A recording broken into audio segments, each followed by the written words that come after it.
बिल्कुल, supreme court से बड़ी राहत शिंदे सरकार की। मुंबई का रुख करना चाहूंगी, इंद्रजीत हमारे साथ जुड़े हैं। इंद्रजीत, महाराष्ट्र से दो बड़ी खबरें, एक तो कि भाई मातोश्री में बैठक जारी, 9 सांसद पहुंच चुके हैं, दूसरी तरफ भरत गोगावले का एक्सीडेंट।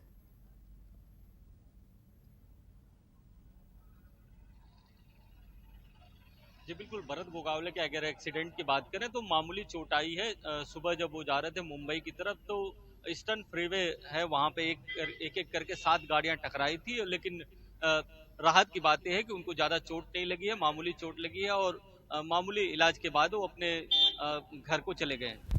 तो लेकिन दूसरी बात, सबसे महत्वपूर्ण बात जो है वो मातोश्री की बैठक को लेकर है, क्योंकि ये शिवसेना के लिए काफी अहम है, क्योंकि जिस तरह से विधायक शिवसेना के छोड़कर चले गए थे, इसके बाद बार बार शिंदे गुट की तरफ से दावा किया जा रहा था कि 12 सांसद उनके संपर्क में है और 12 सांसद कभी भी पार्टी छोड़ सकते हैं। तो इस लिहाज से ये बैठक काफी महत्वपूर्ण है। हालांकि इस बैठक में अभी तक 9 सांसद पहुंच चुके हैं। अगर महाराष्ट्र में शिवसेना के सांसदों की बात करें तो टोटल 18 सांसद हैं और एक सांसद महाराष्ट्र के बाहर दादरा नगर हवेली में।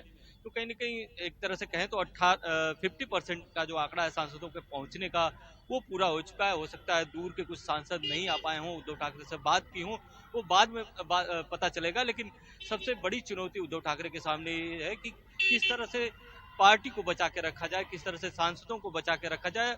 और आज एक महत्वपूर्ण निर्णय इसमें ये भी होने वाला है कि जो एक मुंबई के सांसद है राहुल सवाले, उन्होंने लेटर लिखा था उद्धव ठाकरे को कि हमको एनडीए के जो राष्ट्रपति उम्मीदवार हैं द्रौपदी मुर्मू, उनको सपोर्ट करना चाहिए। तो इस पे एक महत्वपूर्ण निर्णय होने वाला है। अगर इस पे निर्णय होता है, एनडीए को उद्धव ठाकरे निर्णय लेते हैं, शिवसेना निर्णय लेती है एनडीए को वोट करने के लिए, तो समीकरण पूरे बदल सकते हैं और आगे चलकर कुछ नए राजनीतिक समीकरण दिख सकते हैं। तो इस लिहाज से ये जो बैठक है वो काफी महत्वपूर्ण है और इसके लिए जो सांसदों के आने का सिलसिला अभी भी शुरू है। 9 सांसद पहुंच चुके हैं, 2 राज्यसभा के सांसद इसके अलावा पहुंच चुके हैं। कुछ नेता भी हैं जो पहुंचे हैं, जो सांसद नहीं है इस समय, विधायक नहीं है, और कुछ नेता हैं वो भी पहुंचे हैं। तो काफी महत्वपूर्ण निर्णय जो होगा वो राष्ट्रपति चुनाव को लेकर होगा कि किसको वोट दिया जाए। बिल्कुल, जी राष्ट्रपति चुनाव को लेकर होगा और जैसा कि आपने बताया कि 9 सांसद पहुंच चुके हैं और बाकी और आ सकते हैं, यानी कि शिंदे सरकार और शिंदे गुट की तरफ से जो ये दावा किया जा रहा था कि तकरीबन 12 से 14 सांसद उनके संपर्क में हैं, तो उतनी तो अभी संख्या नहीं है क्योंकि 9 तो पहुंच ही चुके हैं। अब देखना होगा कि बाकी कितने और पहुंचते हैं। एक और चीज आपने इंद्रजीत कही, वो ये कि अब एनडीए के उम्मीदवार को समर्थन देना है, राष्ट्रपति के चुनाव को लेकर किसको समर्थन देगी शिवसेना, इसके बारे में भी बात होगी। लेकिन इस सबके बीच महत्वपूर्ण आपने ये कहा कि आने वाले समय में अगर समर्थन देती है तो समीकरण बदले जा सकते हैं। और भी क्या ट्विस्ट देखने को मिलेगा अभी महाराष्ट्र में?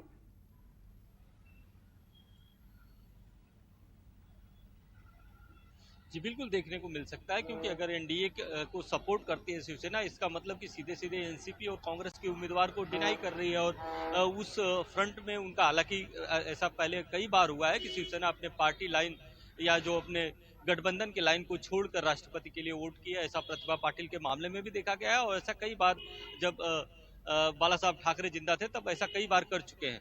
तो ऐसा शिवसेना के लिए कोई बड़ी बात नहीं है कि पार्टी लाइन से या एक तरह से कहें कि गठबंधन लाइन से ऊपर उठकर वोट करना है। लेकिन इस समय में, ऐसे समय में जब बीजेपी ही, उनका मानना ऐसा है कि बीजेपी ही उनकी पार्टी की सबसे बड़ी दुश्मन है और एनडीए के उम्मीदवार को समर्थन करते हैं, तो निश्चित तौर पर राजनीतिक समीकरण बदलेंगे और जो उनके सांसदों की भावना है वो भी बदलेगी।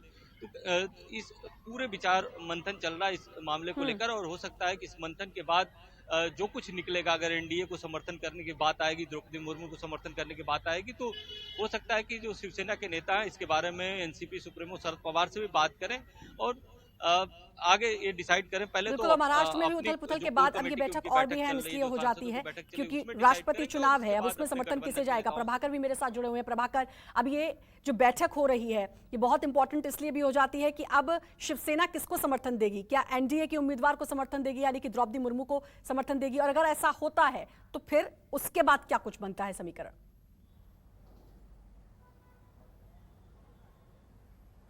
श्रद्धा, आपने देखा कि जब सरकार की आखिरी कैबिनेट मीटिंग थी, उस तरह से किस तरह से संभाजी नगर नाम बदल दिया गया था। ये बताने के लिए काफ़ी है कि कहीं न कहीं जो शिवसेना के विधायकों में नाराज़गी थी और शिवसेना के विधायकों में जो फूट हुई है, उसका दबाव शिवसेना महसूस कर रही है।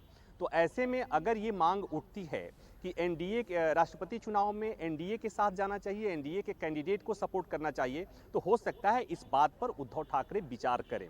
और जैसे ही विचार करें, जैसा इंद्रजीत बता रहे हैं कि उनके विचार का अगर ऐसा विचार करते हैं तो इसका असर सीधे सीधे इस महा विकास अघाड़ी गठबंधन पर उसका असर पड़ेगा। क्योंकि शिवसेना के इस विचार पर क्या वाकई शरद पवार जाएंगे, कांग्रेस जाएंगे? कांग्रेस तो जाती हुई नहीं दिख रही, कांग्रेस तो जाएगी नहीं, लेकिन क्या शरद पवार जाएंगे? वो वहाँ उसकी भी संभावना नहीं है। तो उसके बाद एक नया समीकरण, जैसा इंद्रजीत बता रहे हैं कि नया समीकरण बनता हुआ मुझे दिख रहा है। और शायद राष्ट्रपति चुनाव में सरकार तो गई ही गई, पार्टी जाने के कगार पे है, करीब करीब, वो भी उसकी भी आशंका से इनकार नहीं किया जा सकता। और तीसरी बात ये कि गठबंधन जो है वो गठबंधन पर भी खतरा मंडरा रहा है, कम से कम इस मसले पर कि अगर शिवसेना अपने नेताओं के, अपने सांसद की बात सुन करके एनडीए के कैंडिडेट को वोट देने का फैसला करती है, तो मुझे लगता है कि गठबंधन जो अब तक वेट एंड वॉच की स्थिति में था, शरद पवार इंतजार कर रहे थे, कांग्रेस इंतजार कर रही थी, तो मुझे लगता है कि एक ऐसा पॉइंट होगा जब गठबंधन के बिखराव की स्थिति से भी इनकार यानी नहीं कि किया बहुत कुछ इस बैठक पर निर्भर करता है और क्या एक और ट्विस्ट देखने को महाराष्ट्र में मिल सकता है, इसके बाद वो भी पता चलेगा। बहुत बहुत शुक्रिया आप दोनों का तमाम जानकारी देने के लिए। और यहाँ वक्त एक छोटे से ब्रेक का, बने रहिए न्यूज़ 24 के साथ।